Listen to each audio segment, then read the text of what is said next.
Good morning, everyone. This is Khoi with Hunter Chase Realty.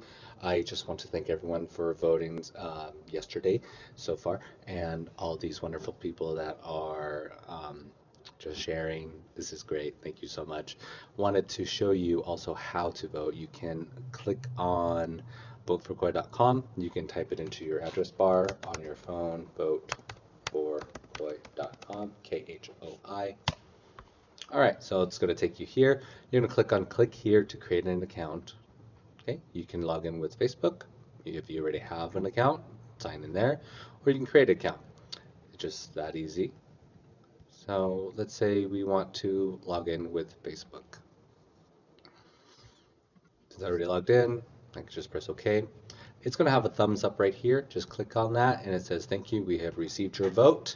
Um, it's that easy, and it's just a great honor to be a finalist for this national award.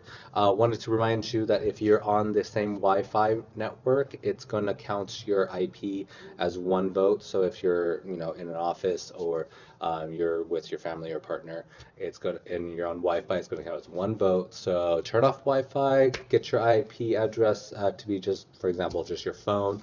That would count your vote. All right. Thank you so much, and we'll talk soon.